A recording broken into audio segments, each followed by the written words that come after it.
السلام علیکم پیارے بچوں، رکشی آپا آج پھر آپ کے لیے ایک بڑی مزے کی کہانی لے کر آئی ہے۔ جی بچوں، یہ کہانی ہے ایک بچے کی جس کا نام ہے حامد۔ بڑا ہی بھولا بھالا پیارا سا، دیکھنے میں سیدھا سادہ بچہ، اور وہ نت نئی شرارتوں کی ترکیبیں ہر وقت سوچتا رہتا۔ کبھی کبھی اس کی شرارتوں سے اس کے گھر والے، اس کے دوست پریشان بھی ہوتے، مگر شرارتیں کرنا حامد کے لیے ایک معمول کی بات تھی۔ وہ کبھی اپنی بہن کی کتاب چھپا دیتا تو کبھی اپنی بھائی کی کاپیوں کو چھپا دیتا، اور پھر دونوں بہن بھائی سارا دن گھر میں کاپیاں کتابیں ڈھونڈتے رہتے جو اس نے ایسے ہی کسی تکیے کے نیچے چھپا دی ہوتی۔ لیکن اس دوران پڑھائی کا سارا وقت ضائع ہو چکا ہوتا، اور تو اور بچوں، وہ بہن بھائیوں اور دوستوں کے ساتھ ساتھ جانوروں کو بھی تنگ کرنے سے باز نہ رہتا، اور شرارت کرنے کے بعد جب اسے کوئی ٹوکتا تو کہتا میں تو مذاق کر رہا تھا، میں تو ایسی شرارت کر رہا تھا۔ معمولی چھیڑ چھاڑ تو جانوروں سے آپ کو معلوم ہے سبھی بچے کرتے ہیں، لیکن کوئی ایسی حرکت جس سے کسی کو تکلیف ہو، جس سے کسی کو نقصان ہو، اور جس سے استاد اور ماں باپ منع کریں، وہ تو نہیں کرنی چاہیے نا۔ حامد کا گاؤں بہت سرسبز تھا، وہاں کھیت، فصلیں، بہت سے باغ تھے۔ اس کی امی اکثر اسے جانوروں سے پیار کرنے اور ان پر ظلم نہ کرنے کی تاکید کرتی، لیکن بچوں، حامد کو یہ بات سمجھ نہ آتی۔ وہ مزے کے لیے وہ مختلف جانوروں کو بہت تنگ کرتا۔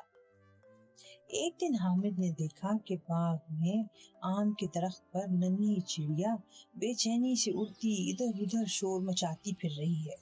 تھوڑی ہی دیر میں اس نے دیکھا کہ وہی چڑیا منہ میں دانا لے کر اسی درخت پر آ بیٹھی، اور ساتھ ہی کچھ ننھی منی سی چوں چوں کی آوازیں سنائی دی۔ کھوج پہ اس کو پتا چلا کہ یہ تو چڑیا اپنے ننھے سے بچے کے منہ میں دانا ڈال رہی ہے۔ اب تو شرارت سے حامد کی آنکھیں چمکنے لگی، اور اس نے ان چڑیوں کو پکڑنے کے لیے کوئی ترکیب سوچنے کا پروگرام بنایا۔ اور بچوں، جیسے ہی چڑیا درخت سے اڑی، حامد نے چڑیا کے بچے کو پکڑنے کے لیے درخت پہ چڑھنے کا پروگرام بنایا، لیکن وہ چھوٹا سا بچہ درختوں کے گھنے پتوں میں بار بار چھپ جاتا۔ آخر کار بچوں، چڑیا کا بچہ جب تھک گیا اور زیادہ بھاگ دوڑ نہ کر سکا تو حامد نے اسے اپنی مٹھی میں دبوچ لی، اور گھر لا کر اس نے اس چوں چوں کرتے بچے کو فرش پر چھوڑ دیا، اس لیے کہ ابھی وہ اتنا چھوٹا تھا کہ اڑ نہیں سکتا تھا۔ اس لیے حامد نے سوچا کہ اس کے تو پر ہی چھوٹے چھوٹے ہیں، یہ کہاں بھاگے گا۔ بچوں، چھوٹا سا بچہ وہیں فرش پر کھیلتا رہا، اور حامد کبھی اسے پانی پلانے کی کوشش کرتا، کبھی کھانا کھلانے کی، لیکن اسے تو اپنی ماں کے چونچ سے کھانا کھانے کی عادت تھی۔ بچہ بہت خاموش، بے چین ادھر ادھر بھاگتا رہا۔ اگلے دن اس نے دیکھا کہ وہی چڑیا آئی، ان کے صحن میں اتری، ڈری ڈری سی وہ صحن کی دیوار پر بیٹھ کر اپنے بچے کو دیکھنے لگی، اور جلدی سے اڑتی ہوئی وہ اپنے بچے کے پاس آئی اور اسے دانا کھلانے لگی۔ حامد بہت خوش ہوا کہ چلو اب یہ چڑیا کا چھوٹا سا بچہ چون چون تو نہیں کرے گا، اور اب اس کو اس کی ماں آ کر خود کھانا کھلایا کرے گی۔ لیکن بچوں، حامد کے ذہن میں ایک اور شرارتی اور شیطانی قسم کی ترکیب آئی۔ اس نے کہا کہ چلو یہ جو چڑیا اپنے بچے کو دانا کھلانے آ رہی ہے، اسے بھی پکڑ لیتے ہیں۔ اس نے ایک جال پھینکا، اور جناب چڑیا جب اپنے بچے کو کھانا کھلا رہی تھی تو اس نے اس پر بھی جال پھینک کر اسے بھی پکڑ لیا۔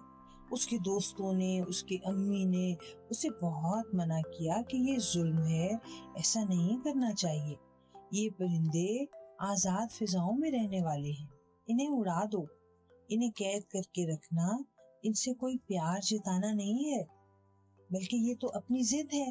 اب بچوں، کیا ہوا کہ ایک دن یہ چڑیا اس کی قید سے بھاگ کر گلی کی طرف اڑ گئی، اور حامد اس کے پیچھے پیچھے پیچھے پیچھے بھاگ رہا تھا کہ کسی طرح وہ اس کو دوبارہ سے قید کر۔